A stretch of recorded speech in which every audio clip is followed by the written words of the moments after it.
श्री राम जय राम जय जय राम श्री राम जय जय राम श्री राम जय जय राम। तो भगवान शिव कह रहे हैं पार्वती को कि बिनु पद चलई सुनहि बिनु काना। देखिए जो भगवान जो है बिना मुख से हैं, बिना मुख के जो है क्या है, बिना मुख के खाते हैं, बिना पैर के चलते हैं और बिना कान के वो सुनते हैं, बिना तन स्पर्श करते हैं और बिना नेत्र के वो देखते हैं।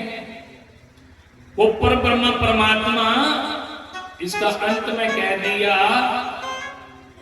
कि देवी वो परमात्मा निर्गुण निराकार है। देखा जाए तो निर्गुण का कोई उसके कोई पाँव नहीं होते। अब देखिए अब गंगा मैया है, अब गंगा को हम गंगा मैया को चलने के लिए कोई माता के गंगा मैया के जो है वो पैर हैं क्या, उसमें वो जल के रूप में चल रही है ना।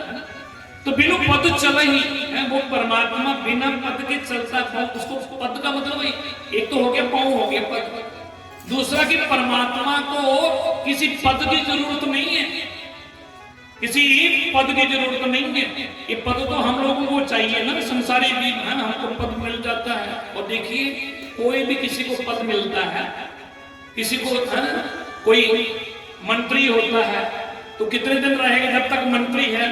और मंत्री जब सरकार गिर गई उसके बाद उसके ऊपर लग जाता है पूर्व है मंत्री, है ना, पूर्व मंत्री, पूर्व विधायक, मतलब रिटायर हो गया, उसके अब वो पद भी उसके पास नहीं रहे, वो पद उसके से चला गया। पर भगवान को कभी देखा है कि भगवान भी कोई भगवान के आगे लगता है क्या? ये संसारी जीवों की पदवी के ऊपर लगा जाता है, पूर्व मंत्री, पूर्व है क्या विधायक है। पर भगवान के कभी लगता है कि भगवान भी पूर्व है।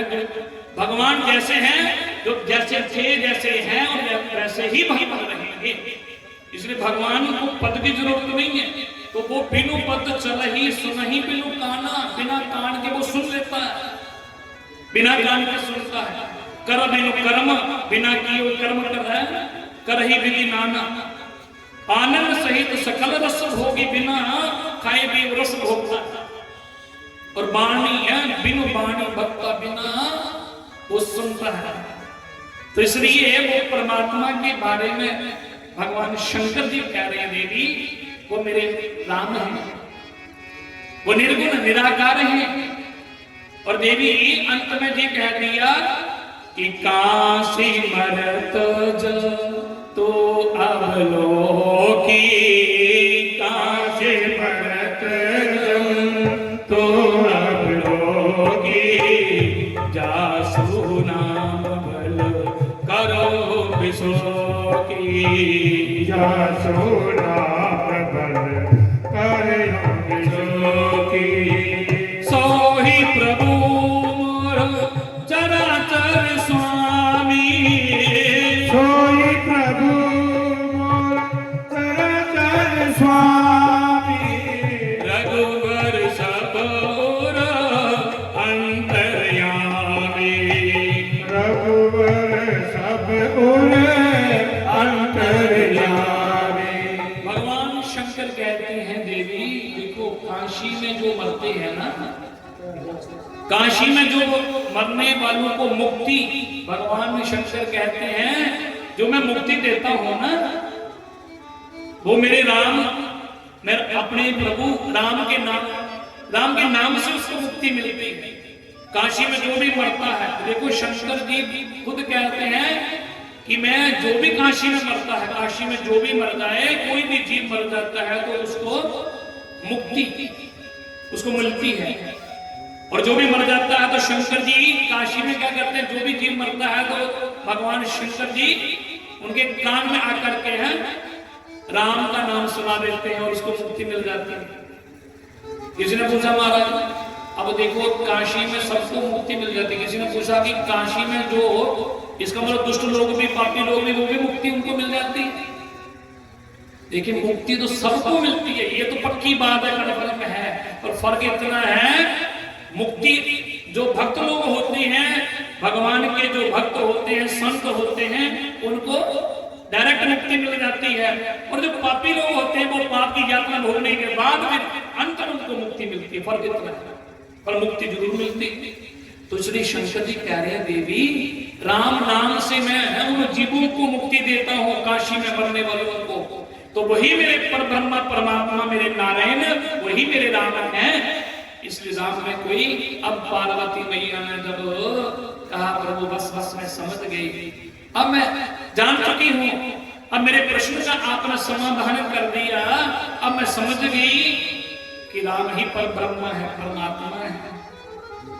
अब ये बताओ कि प्रभु भगवान का अवतार कैसे होता है? अवतार भगवान ने कहा देवी देखो, अवतार के कारण कोई एक कारण नहीं है। भगवान के अवतार के कारण तो अनेक कारण हैं। भगवान की कथाएं भी अनंत हैं।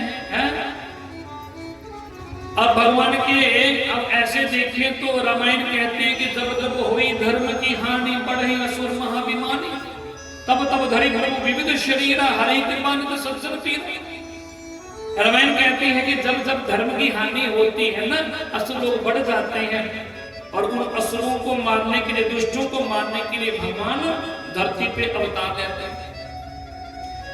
और गीता में अगर हम देखें तो गीता में तो भगवान कृष्ण भी यही कहा है कि यदा यदा हि धर्मस्य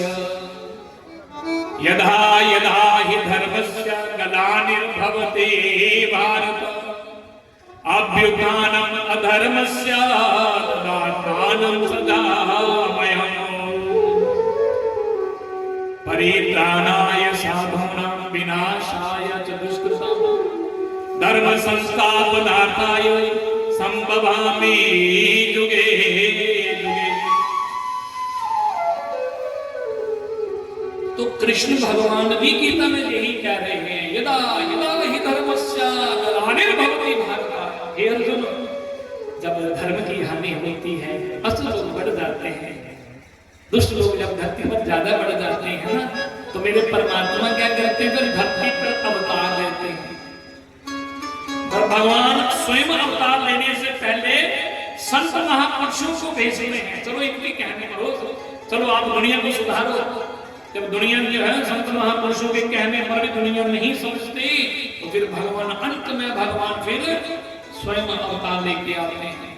क्योंकि रामायण कहती है हरि अनंत, हरि कथा अनंत, हरि तो अनंत है।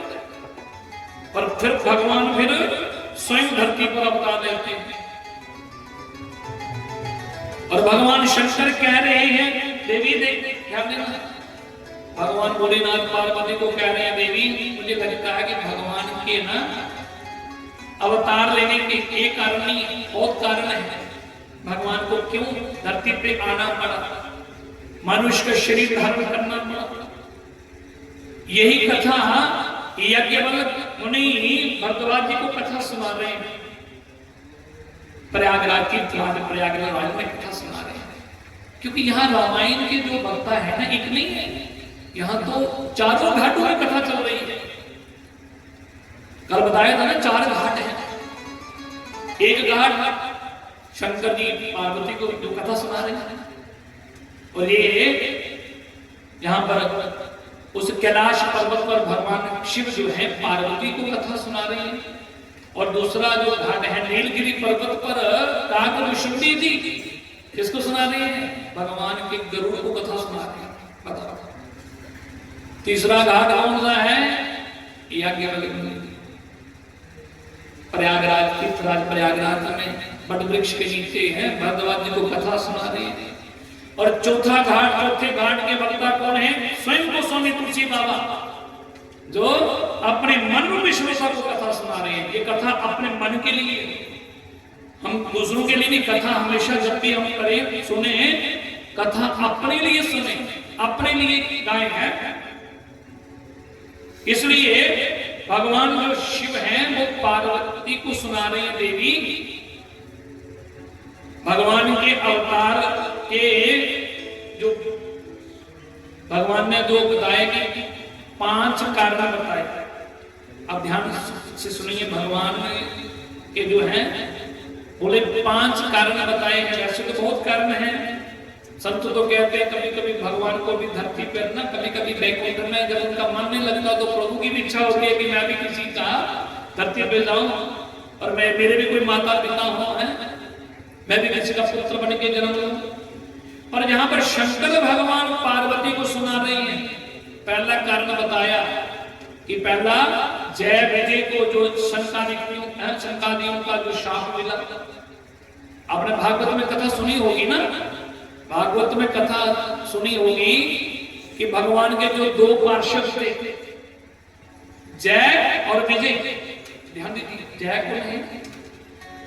जय और विजय जो भगवान के दिव्य पार्षद थे, जिनको ना एक बार इनको बड़ा अभिमान हो गया। अभिमान हो गया, किस चीज का अभिमान हो गया?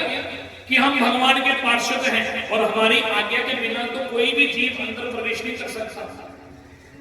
और देखिए, अभिमान जिसको भी हुआ, भगवान कभी अभिमान किसी का रहने नहीं देते। अभिमान जिसने भी किया तो समझो उसका जल्दी ही पतन हो जाता है। अभिमान तो हमें करना ही नहीं चाहिए। भगवान के जो पार्षद थे जय और विजय, उनको भी अभिमान हो गया था कि हम भगवान के पार्षद हैं। और अभिमान जब हुआ तो भगवान को पता था कि मेरे पार्षदों को, इनको अभिमान हो गया है और अब इनका जल्दी ही पतन हो जाएगा। और भगवान कुछ नहीं करते। देखो, जब किसी को ना, भगवान किसी को खुद बुरे मारते हैं। अरे भगवान का जब किसी का पतन होता है तो भगवान फिर पता नहीं कब किसकी बुद्धि खराब होता है। और एक दिन क्या हुआ कि भगवान के पार्षद जय और विजय, भगवान के जो द्वारपाल है, क्योंकि ऐसे तो बहुत पार्षद हैं, जय और विजय तो भगवान के दिव्य पार्षद हैं। एक बार ब्रह्मा जी के पुत्र, 4 मानस पुत्र हैं, सनक, सनंदन, सनातन, सनत कुमार, भगवान के वैकुंठ में लगे प्रवेश करने। तो इन्होंने रोक दिया अंदर नहीं आ सकते इस समय। आप क्यों बोले? इस समय हमारे प्रभु जो है ना, वो विश्राम कर रहे हैं। और ये जय और विजय को जब देखा किसने? ब्रह्मा के पुत्रों में, सनकादिक ऋषियों ने, ये सनक, सनंदन, सनातन, सनत कुमार, ये सनत कुमारों ने जब देखा और उनको देखा और देखते कि उनको क्रोध आ गया कि हमें रोक रहे हो। अरे हमने सारे का सारा जीवन भगवान की तपस्या में लगा दिया और हमें अपने माता पिता से मिलने के लिए रोक रहे हो क्या? हम तुम्हें शाप देते हैं, जाओ तुम 3 जन्म तुम राक्षस बन जाओगे। तो जब उनको शाप दे दिया 3 जन्म राक्षस, तब उनके जय और विजय की आंखें खुली। उनको लगा होगा हमने तो बहुत बड़ी गलती कर दी। ये ब्रह्मा जी के मानस पुत्र बोले महाराज क्षमा करो, हमें माफ कर दो कि हमें आपने क्या कर दिया, हमें हमसे भूल हो गई, हम आप लोगों को पहचान नहीं सके। और इतने देर में भगवान स्वयं बाहर आ गए। भगवान स्वयं ब्रह्मा के मानस पुत्रों को दर्शन देने के लिए आ गए। और भगवान ने जब देखा और उनको कहा, देखो हमारे पार्षदों ने आपको रोका, ये अच्छा नहीं किया, पर आपने जो किया ठीक है, और इनको करने की सजा तो मिलनी चाहिए।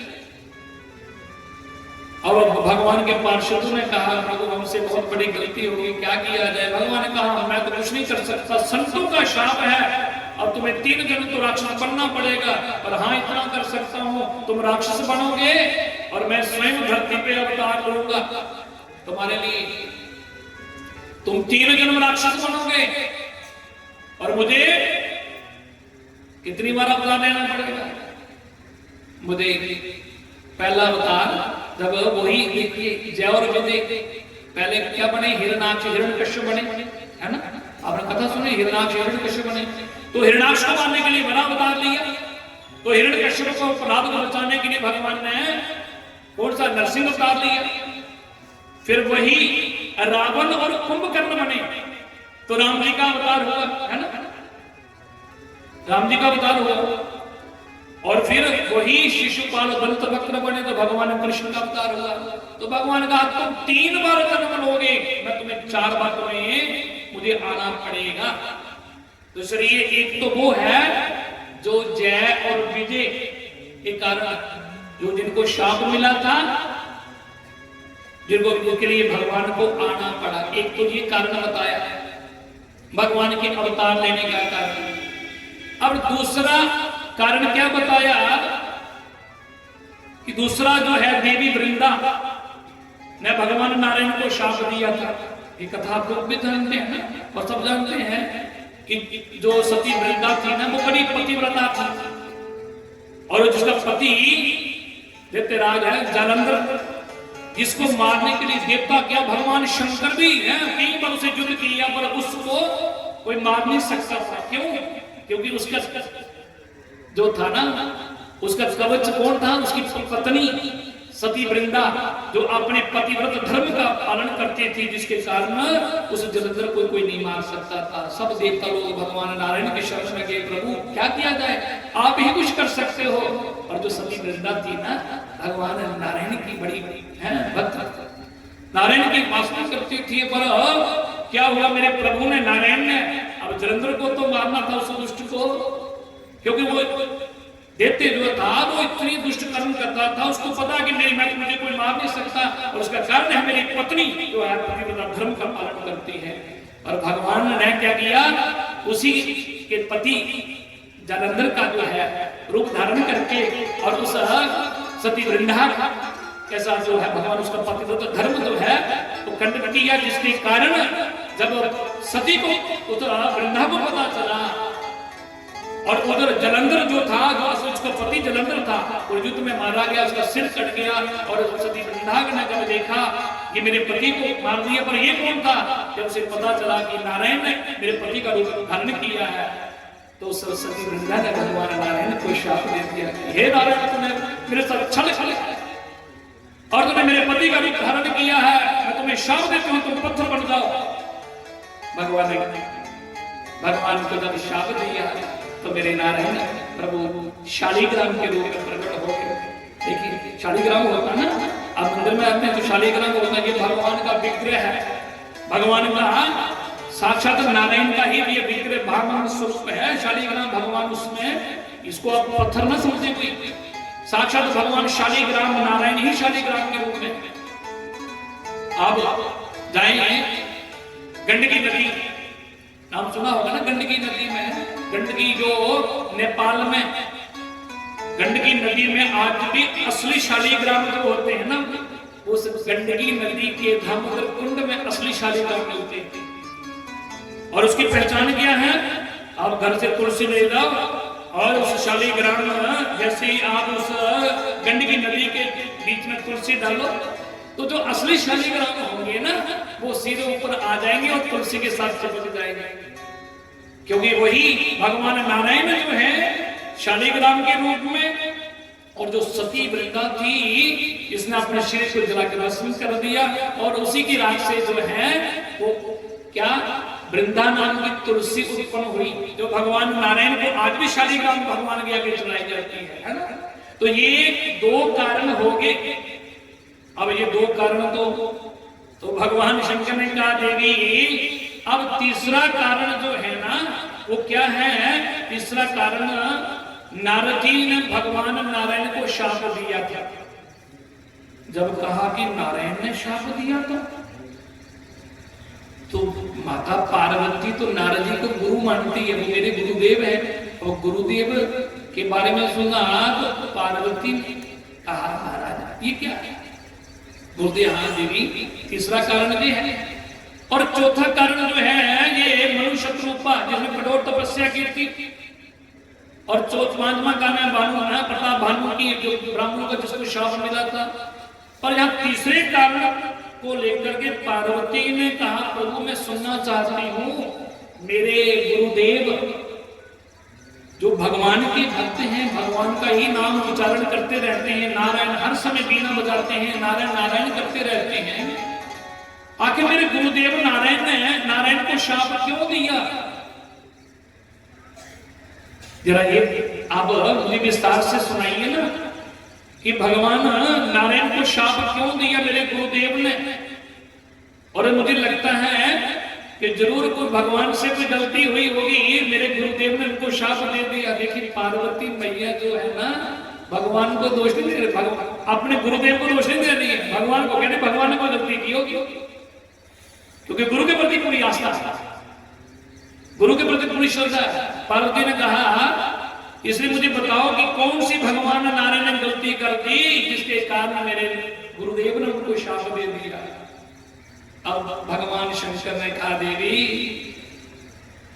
अब यहां पर कौन किसी की है, देखा जाए देवी सुनो, तुम अपने गुरुदेव के बारे में जानना चाहती हो तो सुनो देवी। ठीक कहा तुमने, भगवान नारायण के जो परम भक्त हैं नारद जी, देव ऋषि नारद हैं, देव हैं, सबके ऋषि हैं। देव ऋषि नारद हर समय भगवान का जन जन प्रचार करते हैं, पर उससे गलती कहां हुई? गलती भगवान से नहीं हुई, गलती तो तुम्हारे गुरुदेव से हो गई। क्या कहा? मेरे गुरुदेव से बोलते हाँ, पर एक बात है देवी, कौन? देखिए भगवान की माया बड़ी विचित्र है ना। अब कौन किसकी कब क्या हो जाए, किसके साथ क्या हो जाए, भगवान की माया का किसके ऊपर हथौड़ा चल जाए, ये तो भगवान की जानते हैं, है ना। भगवान की ये माया बड़ी विचित्र है और उसकी माया से बचना बड़ा ही मुश्किल है। तो शंकर जी ने कहा देवी सुनो, आपके जो गुरुदेव है ना देव ऋषि नारद जी, एक बार भगवान शंकर जो है पार्वती को विस्तार से सुना रहे हैं। जब शंकर जी विस्तार से सुना रहे हैं तो फिर हमें भी इस प्रसंग को विस्तार से सुनाना चाहिए। और भगवान जो है शंकर जी जो पार्वती को सुना रहे हैं तो थोड़ा सा प्रभु के नाम का थोड़ा नाम संकीर्तन कर रहे हैं। श्री राम जय राम जय जय राम, श्री राम जय राम जय जय राम, श्री राम जय राम जय जय राम, श्री राम जय राम जय जय राम, श्री राम जय राम जय जय राम, श्री राम जय राम जय जय राम, श्री राम जय राम जय जय राम, श्री राम जय राम जय जय राम, श्री राम जय राम जय जय राम, श्री राम जय राम जय जय राम, श्री राम जय राम जय जय राम, श्री राम जय राम जय जय राम, श्री राम जय राम जय जय राम।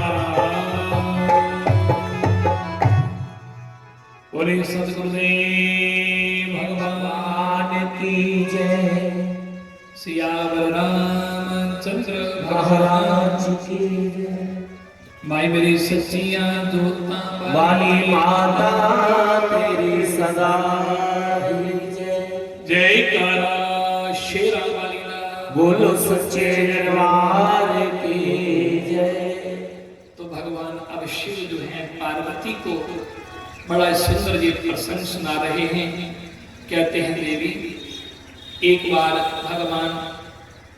भगवान शिव जो है पार्वती को सुना रहे हैं देवी तुम्हारे गुरुदेव देव ऋषि नारद जी जो है ना, एक बार नारद जी जो है अब भ्रमण करते करते एक बार हिमालय पर्वत पर जा रहे थे और वहां पर हिमालय, शिव जी कहते हैं कि ध्यान से सुनो देवी, हिमालय का एक सुंदर रमणीक स्थान है, वहीं पर एक बड़ा सुंदर आश्रम है और उसी आश्रम में देव ऋषि नारद जी बैठ गए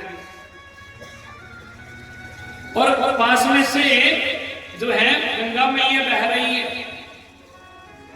क्योंकि गंगा जी तो शंकर जी की जटा से बहती है ना, तो वहां से वो गंगा भी पास में बह रही है और नारद जी ने देखा बड़ा सुंदर स्थान है।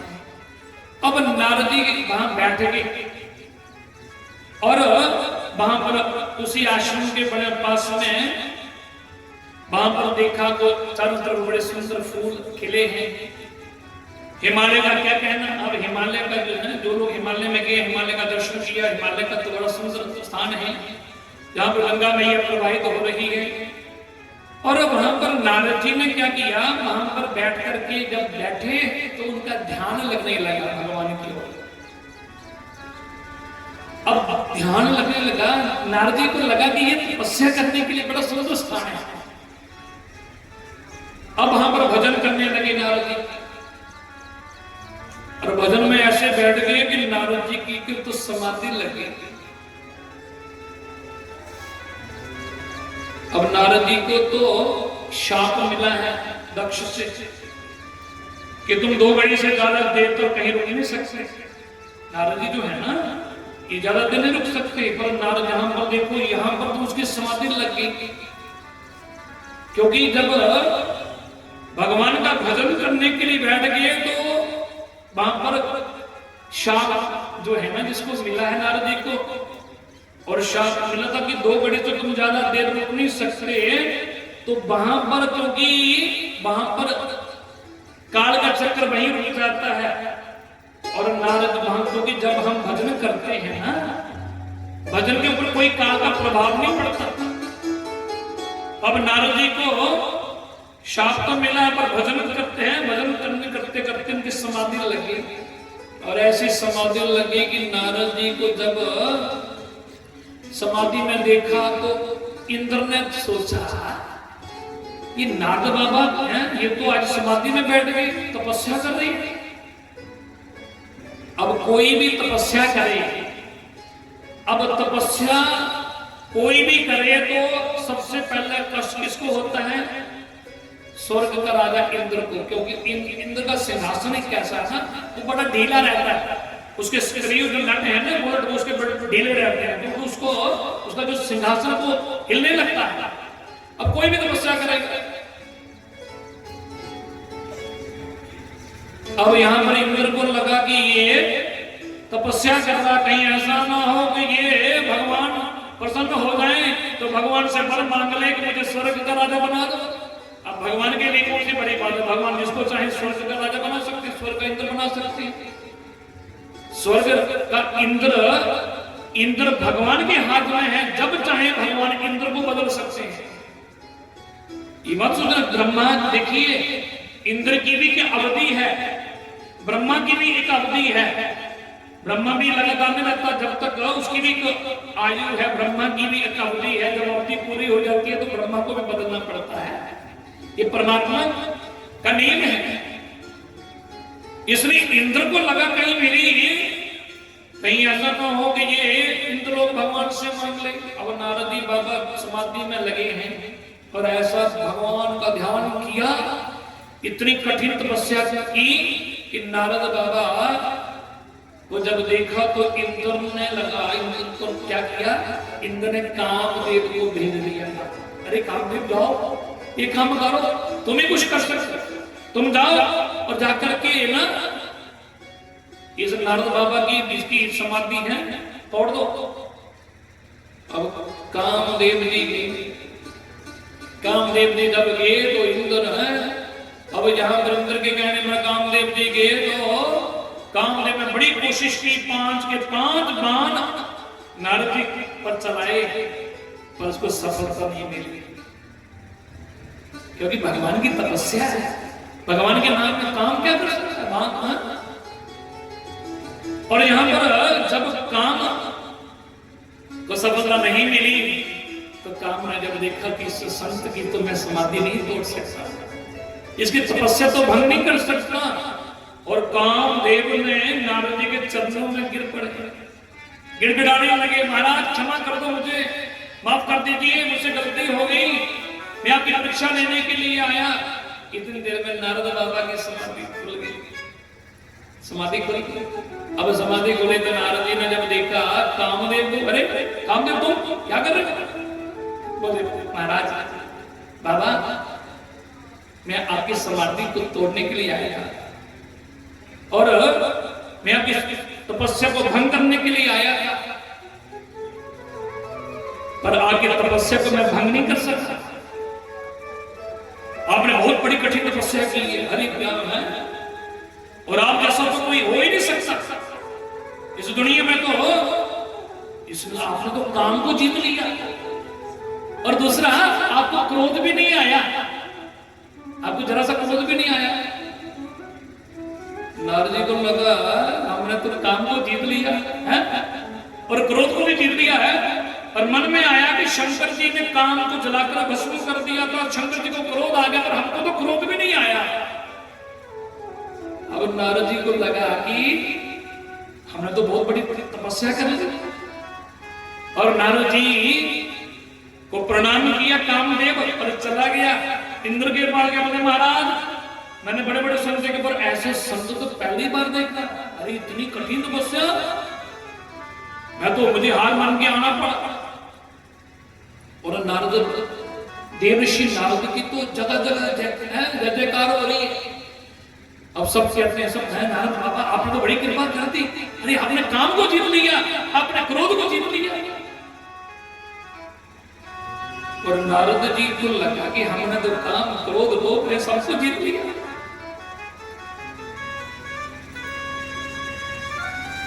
और ये तीन तो शत्रु इंसान के है ना।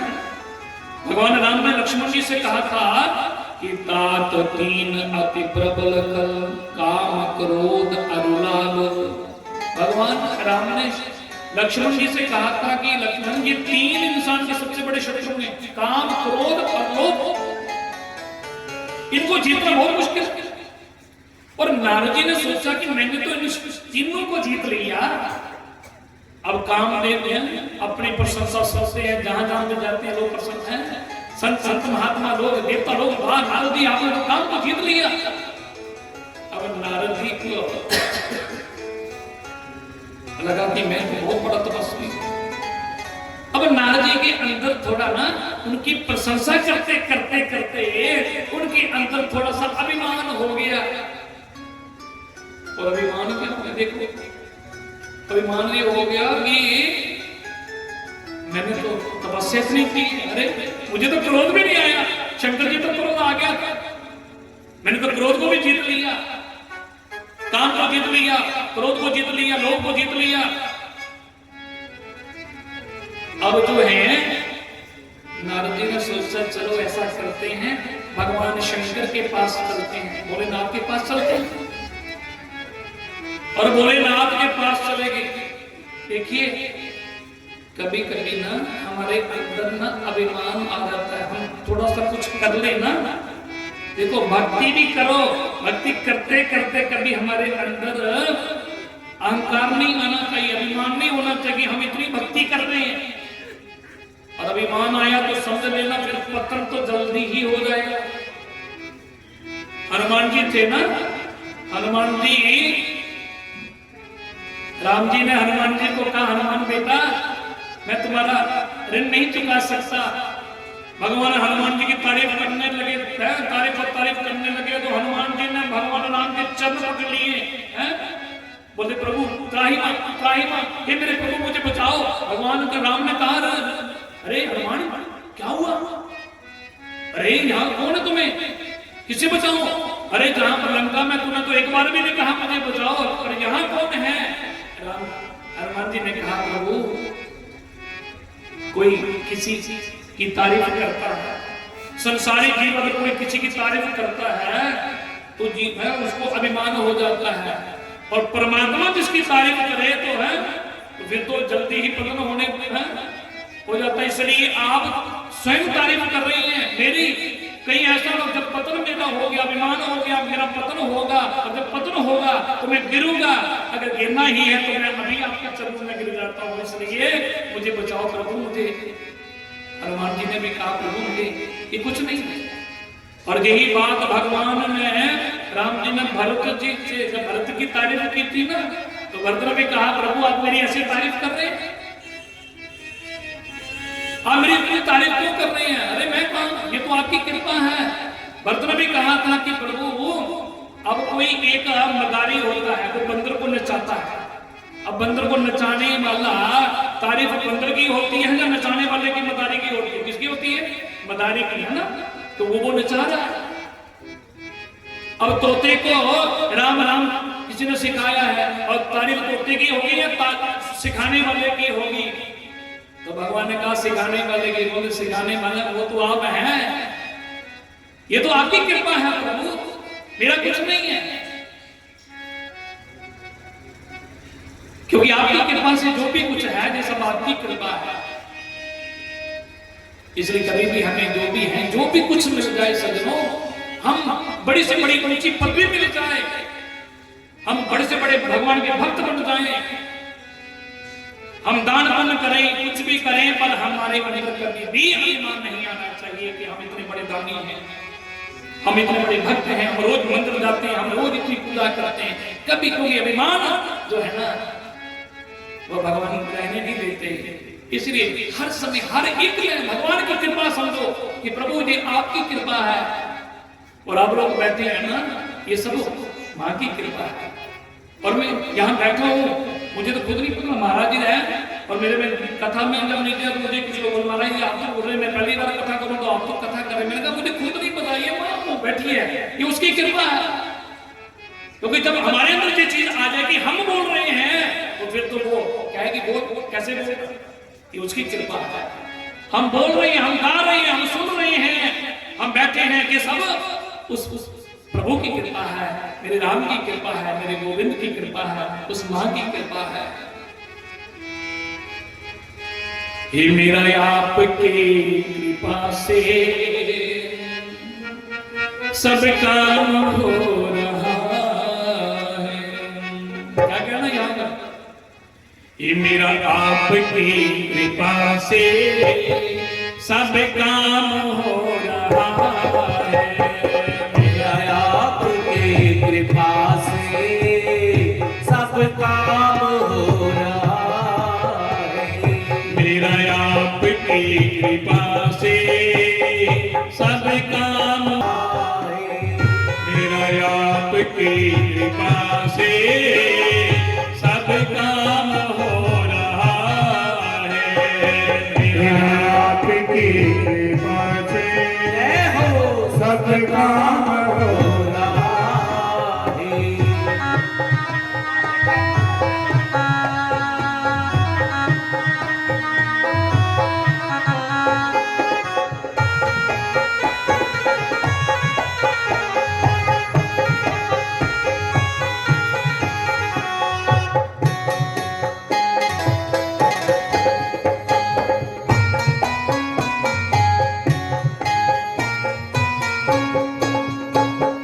पतवार के बिना ही मेरी नाव चल रही है, पतवार के बिना ही मेरी नाव चल रही है।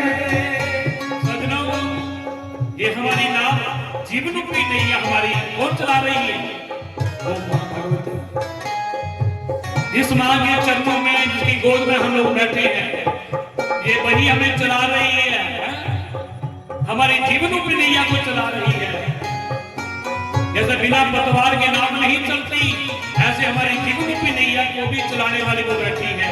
हमारे अंदर वो शक्ति जो है ना, हम चल रहे हैं, फिर रहे हैं, सुन रहे हैं, गा रहे हैं, ये सब उसकी कृपा है।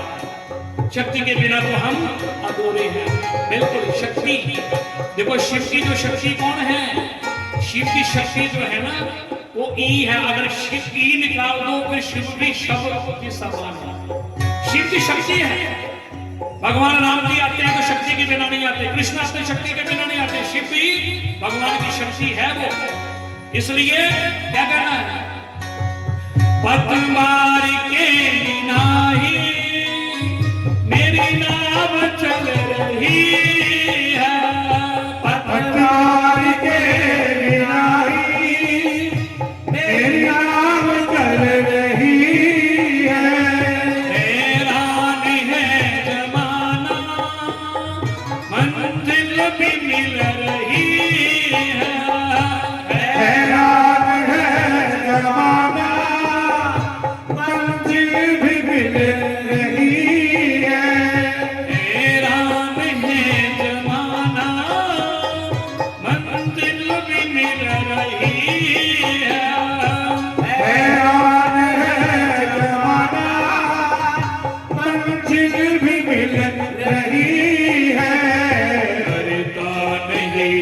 कुछ भी सब काम हो रहा है।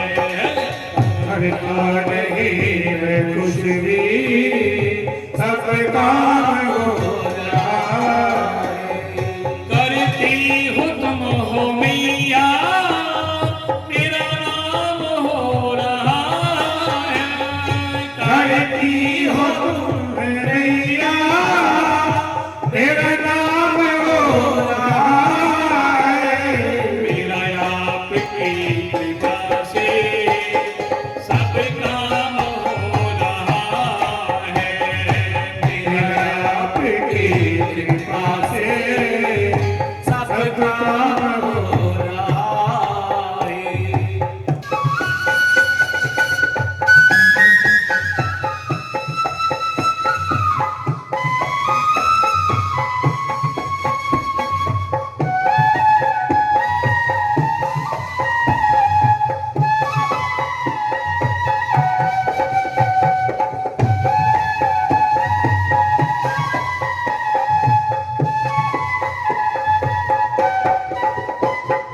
तुम साथ हो जो मेरे इस चीज की कमी है।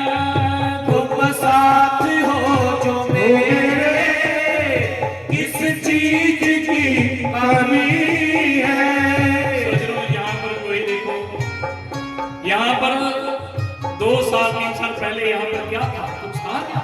हैं? ये जगह थी खाली मंदिर है, पर देखो माँ भगवती महाराज जी ने वहां संकल्प लिया कि हम माँ के नाम पर भंडारा करेंगे, हैं? बाबे वाली माता।